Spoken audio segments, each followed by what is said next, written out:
ગુરુ માતા સુદીક્ષાજી સાત સંગાતજી પ્રેમથી બોલજો ધન્ય નિરાકારજી.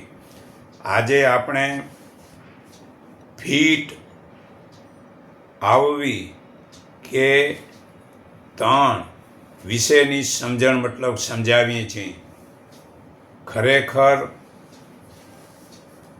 ફીટ આવવી બધા જ બિંદુ તેમજ બધી જ અંતઃગ્રાહી ગ્રંથિઓ અર્થાત તો બિંદુ 1 અને આ 4, આ અહીંયા 8 ને 14 ને આ 15 ને 25 ને આ 28 અને અહીંયા 29 ઉપર ઉપચાર કરવો.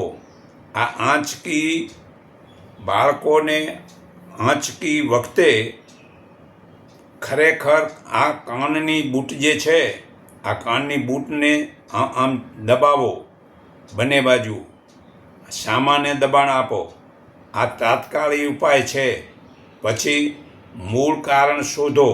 આવી આંચકી પિટ્યુટરી કે પિનિયલ ગ્રંથિ અથવા મગજમાં થયેલા નુકસાનને કારણે પણ હોઈ શકે. આવા કેસમાં બધી જ અંતઃગ્રાહી ગ્રંથિઓ પર સારવાર આપવી અને 4 પ્યાલામાંથી 1 પ્યાલો કરેલું સોના, ચાંદી, તાંબા પાણી પીવું. સોનું બંગડી 2 લો અને ચાંદી 1 ઝાંઝર લો અને તાંબાનો વાયર, એ આખા દિવસમાં પાણી જોઈતું હોય એનું ડબલ પાણી સ્ટીલની તપેલીમાં નાખી તેમાં એ 3 ધાતુ નાખી ને પાણી ઉકાળો. તે પાણી અડધું રહે તે ગાળી ઠારી અને પીવું તો આ મગજના રોગમાં ખૂબ જ ઉપયોગી પાણી પણ કરે છે. તો ખરેખર આપણે આ તાણ કે ફીટ જે પ્રકારના થાય છે તે ખરેખર ઘણીવાર એવું પણ બનતું હોય છે કે કોઈક ફીટ કે તાણ આવે તો લોકો તેની જીભ દબાઈ કે કચરાઈ ન જાય માટે તેના મોઢામાં ચમચી નાખે છે. એ થોડી બરાબર છે, પણ કોક તો જોડા સૂંઘાડે અને કોક તો ડુંગળી સૂંઘાડે. પરંતુ આ તાણ કે 2 પ્રકારની આવતી હોય છે. એક તો મને તાણ આવે છે એવું વિચારતા તેને પણ તાણ આંચકી આવી શકે છે. બીજું પછી તે ખરેખર આપણા દેશમાં રાંધલ માતા તેડાવે ને કોઈક મતલબ કે ધૂણે, પણ આવું બધું ખરેખર કરવાની કાંઈ જરૂર નથી. આ એક જાતનો રોગ છે. આના માટે ખરેખર ઉપાય શરીરની અંદર આ ફીટ કે તાણ જે આવે છે તે 2 પ્રકારની હોય છે. જો એક તો ખરેખર સિમ્પ્ટોમિક અથવા ઇન્ડિયોપેથિક જેમાં કારણ ભાગે જ જાણવા મળતા હોય છે, અથવા તેને આપણે એક ગાળમલ, બીજું સોફ્કલ સીઝર્સ, ત્રીજું પેટિટ મલ ને ચોથું સાયકોમોટર એટેક. આ બધા માટે તબીબી વારવાર પણ જાતની હોઈ શકે. આમાં જે ગાઢ મલ તાણ છે તેમાં એકાએક જ રોગી બેભાન થઈ જતો હોય છે. તેનું આખું શરીર ખેંચાય અને ચહેરો તથા હાથ પગ તરફડે તેવું પણ બને. આને માટે કોઈ ઉંમર નક્કી કરેલી નથી. જન્મ થયા પછી ગમે તે ઉંમરમાં બાળક કે વ્યક્તિને તાણ આવી શકે. ત્યારે શ્વાસ રૂંધાઈ જાય ને દર્દી બેચેન થઈ જાય. એની અસર મૂત્રાશય પર પણ થતી હોય છે ને આવી અવસ્થામાં દર્દીને પેશાબ થઈ જાય તેવું પણ બને. પરંતુ મોટા ભાગે આવી સ્થિતિ બહુ લાંબો સમય રહેતી નથી. રોગીને સમાનતા સત્વરે આવતી હોય છે અને ભાન આવ્યા પછી રોગી તુરત જ ઊંઘી જતો હોય છે.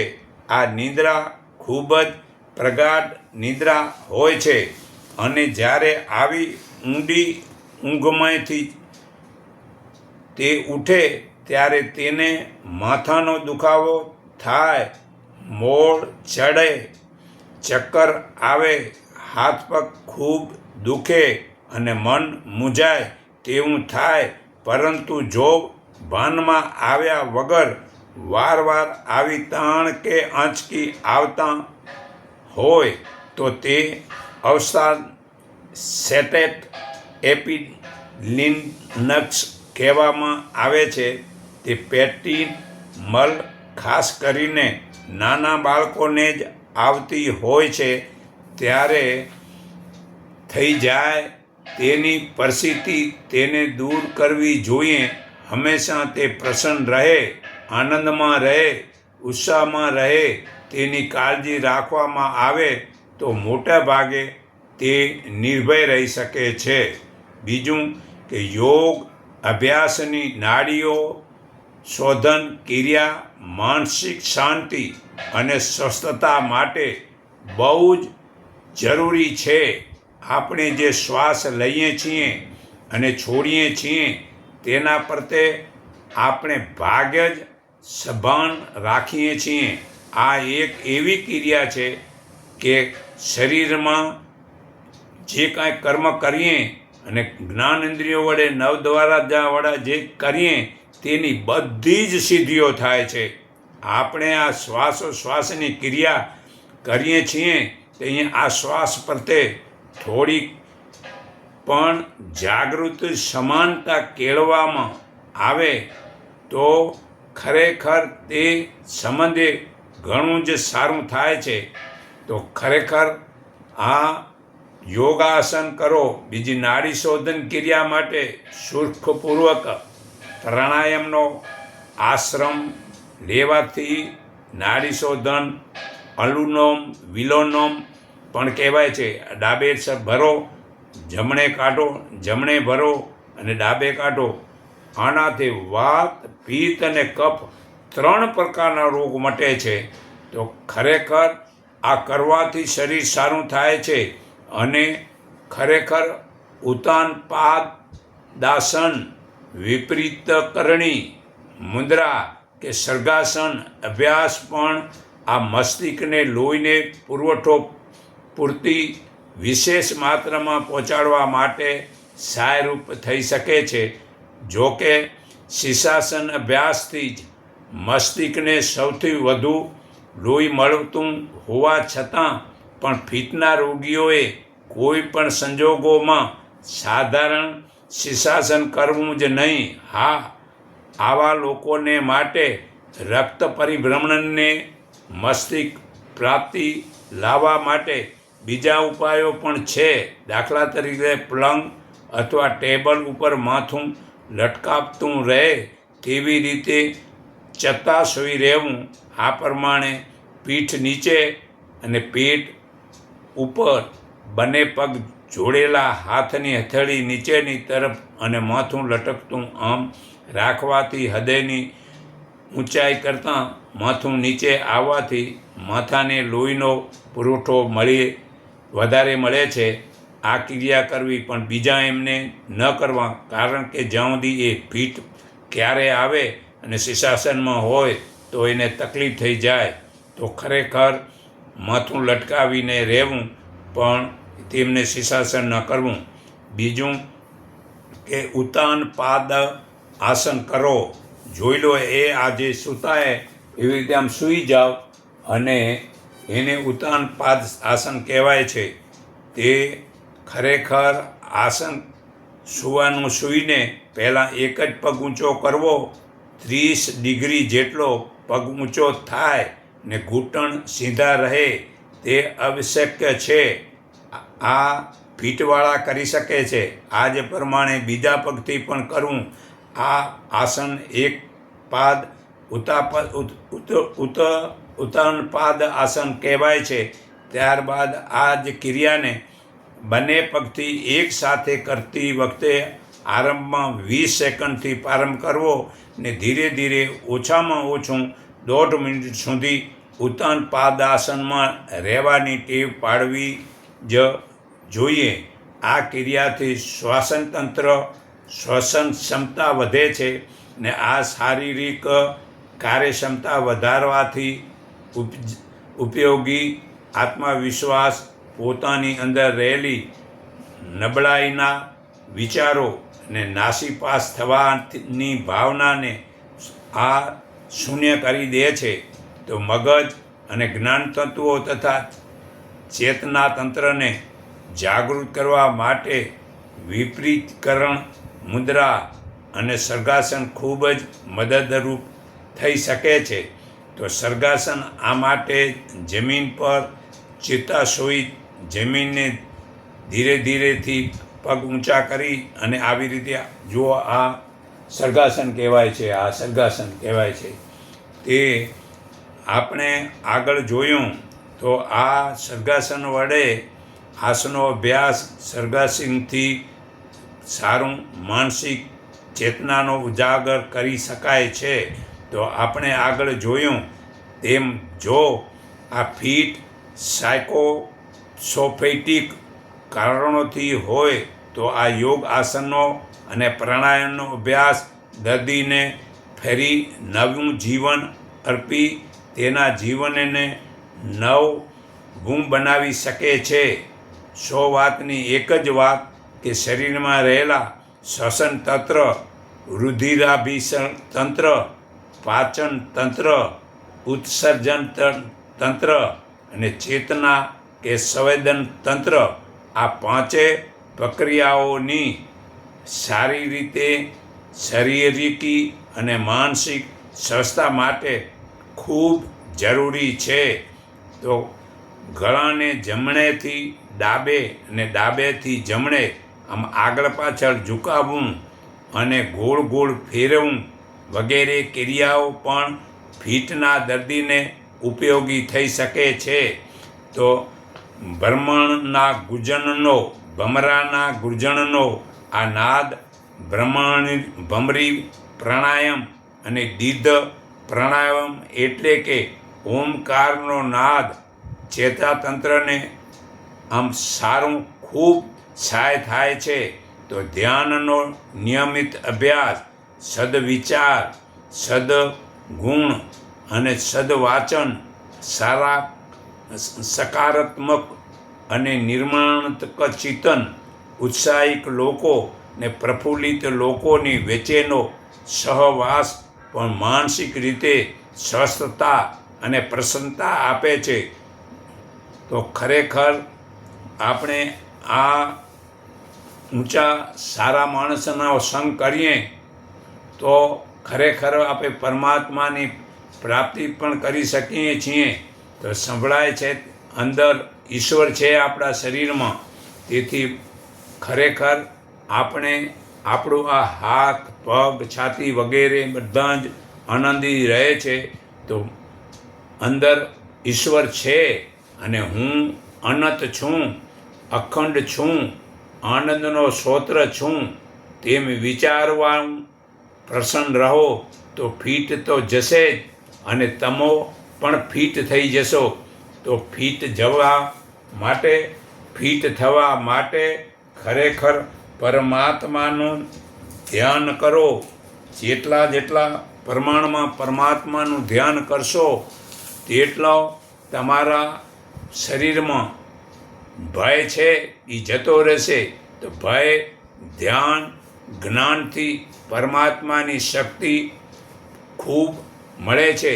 જ્યારે પણ ભય લાગે ત્યારે તમે એકલા છો તે વિચારને માનવાથી કાઢી નાખો. પરમાત્મા અહીંયા મોજૂદ છે ને તમે એની સાથે છો આવું વિચારો. ભય ન હોય ત્યારે પણ સતત એક જ સારા વિચારને ધારણ કરો. હું અનંત છું, આનંદ છું, ઉત્સાહિત છું. એક ઓમકાર એટલે પરમાત્મા જ સત્ય છે. વિશ્વનો કર્તા નિરાકાર પ્રભુ છે. તેને કાળના બંધન નથી. તે સર્વત્ર છે, તે સર્વત્ર હાજર છે. આ હાજરની હાજરીમાં, પરમાત્માની હાજરીમાં આનંદ લૂંટો અને સર્વશક્તિમાન બનો. માટે ભયને છોડી દો ને ધ્યાનમાં બેસો. ત્યારે શરૂઆતમાં પૂર્વમાં, પશ્ચિમમાં, ઉત્તરમાં, દક્ષિણમાં સર્વે શાંતિ થાવ, સૌનું મંગળ થાવ, સૌનું શુભ થાવ. પછી વિચાર કરો કે તમો ધ્યાન કરતા નથી. તમો કોનું ધ્યાન ધરો છો? ધારો કે ભગવાનનું ધ્યાન કરો છો તો પોતે વિચારો કે ભગવાનનું ધ્યાન કરે છે. તમારું શરીર નથી, ભગવાનનું શરીર છે. તમારા પગ, હાથ પગ, પીઠ, છાતી, ગળું, માથું તે તમારા કાંઈ જ નથી. તે બધું જ ભગવાનના છે. તો ખરેખર સર્વે ધર્મો છોડી ને પરમાત્માના શરણે જવાથી આ ભય છૂટે છે. ખરેખર આ ક્રિયાને અંગન્યાસ અને કરન્યાસ કહેવામાં આવે છે. જેટલો સમય ધ્યાનનો અભ્યાસ એક સમયે સરખો આસન એક જ રાખવું, મેરુદંડ કરોડરજને એક લાઈનમાં સીધા રાખવા, પલાઠી વાળતા થાકી જવાતું હોય તો એક પાદવાળું ઉસીકું ધ્યાન આસન ઉપર રાખી તેના ઉપર બેસવાથી તકલીફ નહીં પડે. ને આરંભમાં હૃદયના ધબકારા સાંભળવા, પછી નાદ કાને સાંભળવાનું નથી. કાન તો મતલબ હોય તો અહીં જે અવાજ આવે એ તો પ્રકૃતિના છે. પણ જ્યારે કાનની જરૂર નથી. આ કાન આમ અંદર બંધ કરી દો અને અંદરના વાજિત્ર વાગે, ત્યાં કાનની ક્યાં જરૂર છે? આને નાદ કહેવાય. આમ કાન બંધ કરી નાખો ને અંદરનો અવાજ આવશે, એ નાદ કહેવાય. ને એમાં આપણું મન વિલીન થઈ જાય છે, નાશ થઈ જાય છે. અને આપણું મન ન હોય તો સીધો આત્માનો આનંદ થાય છે. ને આત્માનો આનંદ આ નાદના શબ્દથી અંદરના મતલબ અવાજને સાંભળવાનો છે. તો અંદરના આનંદથી જ આ શરીરમાં કોઈ પણ સકલપ વિકલપ છૂટી જાય છે. અને ખરેખર આ ગુરુ કૃપાનું વરદાન તમને મળશે. આ ધ્યાન, સત્સંગ, સદગ્રંથોનો અભ્યાસ સારા મજબૂત મનવાળા લોકોને સંગ તમોને બળવાન બનાવશે. આ ઉપરાંત વહેલી સવારે સૂર્યોદય પહેલાં લાંબુ ફરવા જાઓ. ખુલ્લી હવા ને ખુલ્લું નીલું આકાશ આ પ્રકૃતિ શક્તિ પૂરી પાડશે. યોગાસનોમાં અને સૂર્ય નમસ્કાર, હલાસન વગેરે આસનો કરો. શીતલી પ્રાણાયામ તથા અનુલોમ વિલોમ પ્રાણાયામ કરો. યાદ રાખો, તમે તમારા મિત્ર છો. તમે ભય છોડી દો તો ખરેખર આ શરીરને તમે જેટલું બની શકે એટલું સારા માણસના સત્સંગ વડે આ સારામાં રહેવાથી આ ફીટ ઓછી આવશે. તો હું સર્વના હૃદયમાં રહેલા પરમપિતા પરમાત્માને હું મારા હૃદય ભાવથી નમન કરું છું. એકને ઓળખો, એકને માનો, એક સંગઠિત થાવ. એટલું કહી હું મારી વાણી વિરામું છું.